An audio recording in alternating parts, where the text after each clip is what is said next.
കൊല്ലത്തെ വിദ്യാർത്ഥി ഈ മരിച്ച സംഭവത്തിലെ അവർക്ക് ഈ ധനസഹായം കൊടുത്തു അല്ലെങ്കിൽ പോക്കറ്റ് മണി കൊടുത്തു എന്നൊക്കെ പറഞ്ഞുള്ളൊരു പ്രസ്താവനകളൊക്കെ പല നേതാക്കളുടെ ഭാഗത്തു നിന്നുണ്ടാവുന്നു.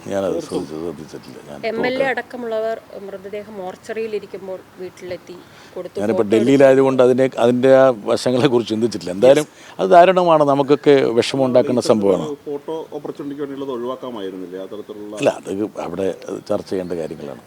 മുഖ്യമന്ത്രിയുടെ മാധ്യമ സംഘത്തെ നയിച്ച കഴിഞ്ഞ ദിവസം അടക്കം ഈ വിഷയത്തെക്കുറിച്ചുള്ള ചോദ്യങ്ങളോട് മുഖ്യമന്ത്രി ഞങ്ങളോട് എന്നാണ് ഒരുപാട് കാലമല്ലേ അത്. ഞാൻ അതിന് എത്രയോ അവിടെ നിന്ന് വിട്ടിട്ട് ഇപ്പോൾ MP ആയിട്ട് 4-5 വർഷം കഴിഞ്ഞു.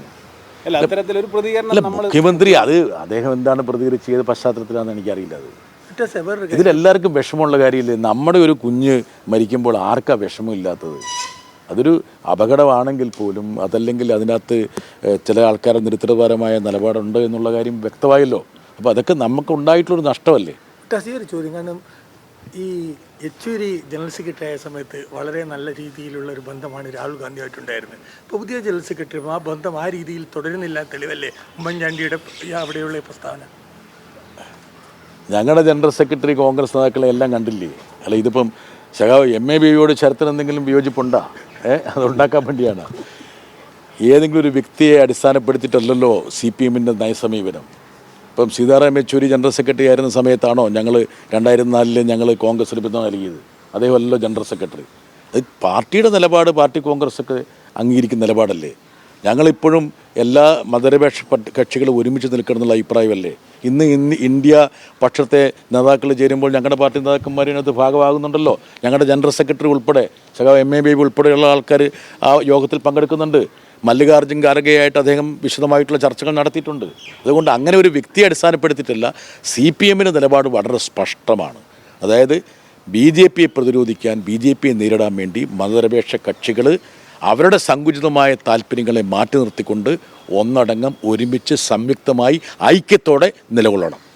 ലാസ്റ്റ് ക്വസ്റ്റ്യൻ, ഈ ആം ആദ്മി പാർട്ടി സഖ്യത്തിൽ നിന്ന് വിടുന്നു, അതുപോലെ തൃണമൂൽ കോൺഗ്രസ് അവസാന നിമിഷമാണ് യോഗത്തിൽ പങ്കെടുക്കാമെന്ന് പറഞ്ഞു. CPIയുടെ കരട് രാഷ്ട്രീയ പ്രമേയത്തിലടക്കം കോൺഗ്രസ് വലിയേട്ട മനോഭാവം ഒഴിവാക്കണമെന്ന് ആവശ്യപ്പെടുന്നു.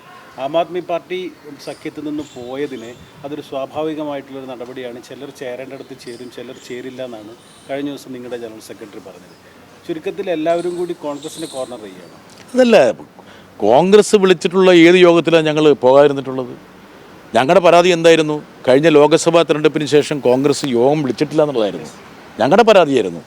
എല്ലാവരെയും ഒരുമിച്ച് ചേർക്കേണ്ട ഉത്തരവാദിത്വം കോൺഗ്രസ്സിനാണ് ഉള്ളതെന്നാണ് ഞങ്ങൾ പറയുന്നത്. ഇപ്പോൾ ഈ ഗ്ലോബൽ ഔട്ട്റീച്ചിൻ്റെ സമയത്ത് ഞങ്ങൾ കൃത്യമായി പറഞ്ഞതല്ലേ കോൺഗ്രസ് പാർട്ടിയോട്, പ്രതിപക്ഷം ഒരുമിച്ചൊരു നിലപാടെടുക്കാം, നിങ്ങളൊരു യോഗം വിളിച്ചു ചേർക്ക്, നമ്മൾ അതിനോട് സഹകരിക്കണമെങ്കിൽ ഏതെല്ലാം ഉപാധികൾ മുമ്പോട്ട് വെക്കണം, അതൊക്കെ ഞങ്ങൾ കോൺഗ്രസ് നേതാക്കളോട് പറഞ്ഞിട്ടുള്ളതല്ലേ. കോൺഗ്രസ് വേണ്ട രീതിയിൽ ഒരു മുൻകൈ എടുക്കുന്നില്ല എന്നുള്ള പരാതിയാണ് ഞങ്ങൾക്കുള്ളത്. ഈ ആം ആദ്മി പാർട്ടി ഉൾപ്പെടെയുള്ള പാർട്ടികളെ യഥാർത്ഥത്തിൽ പ്രതിപക്ഷ നിരയിൽ ഉറപ്പിച്ചു നിർത്തേണ്ട ഒരു ഉത്തരവാദിത്വം എല്ലാവർക്കും ഉണ്ട്, അത് കോൺഗ്രസിനുമുണ്ട്.